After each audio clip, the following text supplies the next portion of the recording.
আপনি কি থাইরয়েড রোগে ভুগছেন? এই থাইরয়েডের এই রোগটি অত্যন্ত একটি কমন কোমরবিডিটি।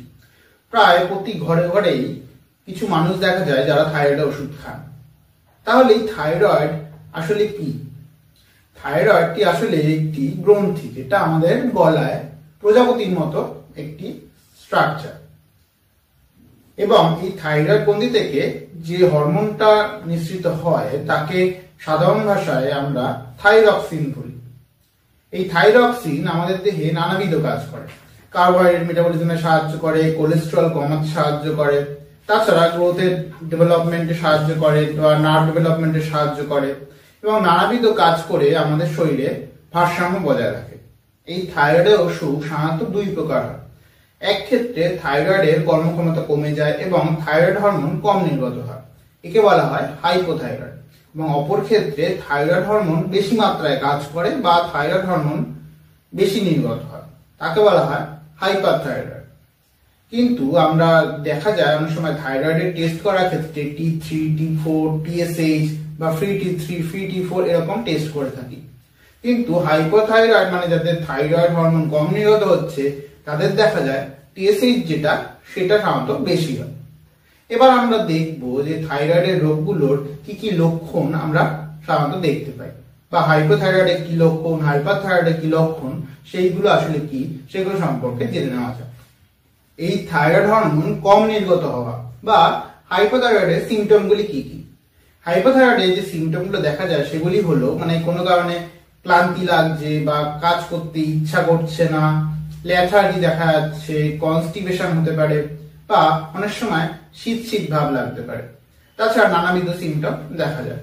এবং হাইপোথাইরয়েডে অনেক সময় দেখা যায় যে ওবেসিটি বা ওয়েট গেইন দেখা যায়। এটা কিন্তু সবসময় ঠিক না, হাইপোথাইরয়েড হলেই যে ওয়েট গেইন হবে সেরকম না, কারণ অনেক সময় ওবিস ব্যক্তিদের ফলসলি হাই TSH দেখা যায়।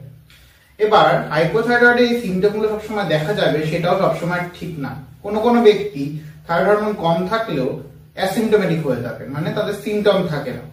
সাধারণত TSH এর মাত্রা যখন 15 থেকে 20 মধ্যে থাকে তারা অ্যাসিমটোমেটিক হয়ে থাকেন, এবং এই TSH এর মাত্রা যদি আরো অনেক বেড়ে যায়, থাইরয়েড হরমোন কম নির্গত হয়, তখন সিমটম দেখা যেতে পারে।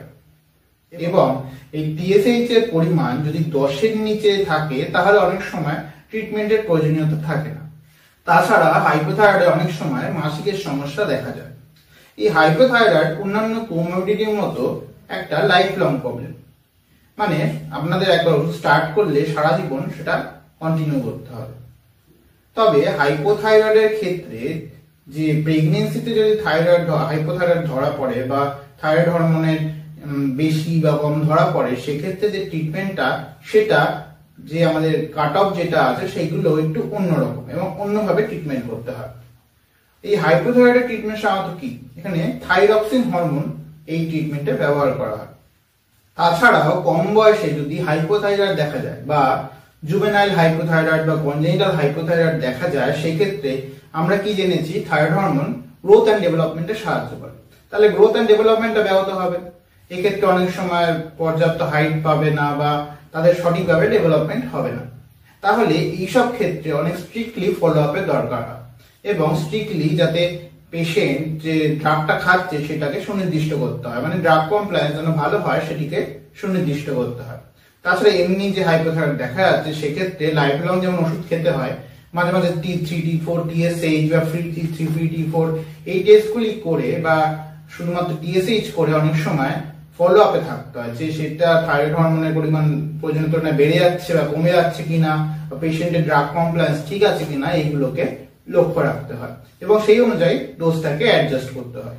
এবার চলে আসি হাইপারথাইরয়েড। হাইপারথাইরয়েড কখন হয়? যখন থাইরয়েড গ্রন্থি তার প্রয়োজনীয় তুলনায় বেশি কাজ করে বা থাইরয়েড হরমোন বেশি করে নির্গত হয়। এক্ষেত্রে তাহলে কি কি উপসর্গ দেখা যায়? এখানে হাইপোথাইরয়েডে যে সিমটম গুলো দেখেছিলাম তার সম্পূর্ণ বিপরীত সিমটম দেখা যায়, বুক ধড়ফড় করে বা হাত পা কাঁপতে শুরু করে বা ঘাম দেয়, অনেক সময় লুজ মোশন হয়, এরকম নানাবিধ সিমটম দেখা যেতে পারে। অনেক সময় থাইরয়েড হরমোন নির্গত করছে যে গ্রন্থিটা, থাইরয়েড গ্রন্থিটা, সেইটা অনেক সময় বড় হয়ে যায় এবং তার জন্য গলগণ্ড দেখা যেতে পারে। এবং তাছাড়া অনেক সময় চোখ মনে হবে যেন বাইরে বেরিয়ে আসছে, এরকম চোখটা বড় হয়ে যায়। এবং নানাবিধ সিমটম হাইপারথাইরয়েডে দেখা যায়।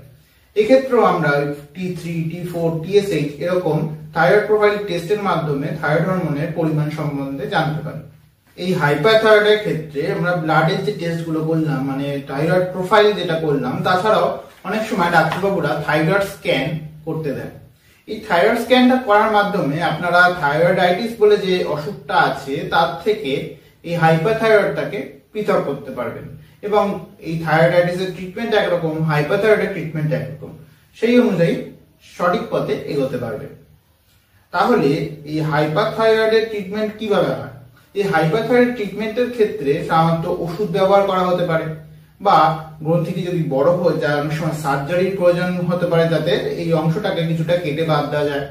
তাছাড়া অনেক সময় রেডিও অ্যাক্টিভ আয়োডিন বলে, মানে আয়োডিনের মাধ্যমে যেটা রেডিও অ্যাক্টিভ, সেটা দিয়ে থাইরয়েড গ্রন্থির যে অংশটা মানে দরকার নেই সেই অংশটাকে নষ্ট করে দেওয়া হয়। এই হাইপারথাইরয়েডের ক্ষেত্রে প্রথমে ওষুধ দিয়ে ট্রিটমেন্ট স্টার্ট হয়, মানে যেগুলো অ্যান্টিথাইরয়েড ড্রাগ সেইগুলো দিয়ে স্টার্ট করা হয়। মনে রাখতে হবে যে হাইপোথাইরয়েড বা হাইপারথাইরয়েড যেটাই হোক, আপনারা ওষুধ যেটা খাবেন সেটা হঠাৎ করে ডাক্তারের পরামর্শ ছাড়া বন্ধ করবেন না।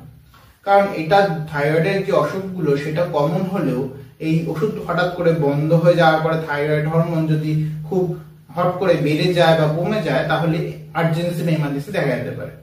হাইপারথাইরয়েডের ক্ষেত্রে যদি থাইরয়েড হরমোনটা হঠাৎ করে বেড়ে যায় তাহলে থাইরয়েড স্ট্রম দেখা যেতে পারে, এবং হাইপারথাইরয়েডের ক্ষেত্রে থাইরয়েড হরমোন যদি হঠাৎ করে অনেক কমে যায় তাহলে সেক্ষেত্রে মিক্সডিমা কোমা দেখা যেতে পারে, এবং সেইগুলো সঠিক সময় যদি ম্যানেজ না করা যায় তাহলে সেটা প্রাণঘাতীও হতে পারে। তাহলে এইগুলোকে হঠাৎ করে বন্ধ করে দেওয়া সম্ভব না।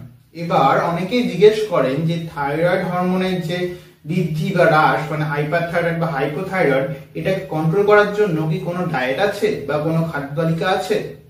অনেকে বলেন যে বাঁধাকপি খাওয়া উচিত না, কারণ ইন্টারনেট সার্চ করে অনেকে দেখেন যে বাঁধাকপি বা এরকম জাতীয় কিছু খাবারে গয়ট্রোজেন থাকে এবং তার ফলে সেটা থাইরয়েডের সমস্যা করতে পারে।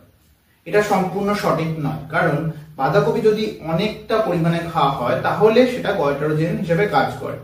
অল্প খেলে যে গয়ট্রোজেন হিসেবে কাজ করে এরকমটা নয়। আবার অনেক ক্ষেত্রে দেখা যায় যে আয়োডাইজ সল্ট, মানে আয়োডিন যুক্ত নমক যদি কম খান তাহলে সেক্ষেত্রেও থাইরয়েডের সমস্যা দেখা যেতে পারে। তাছাড়া অন্য কোনো বাধা নিষেধ খাদ্য তালিকায় সেরকম নেই।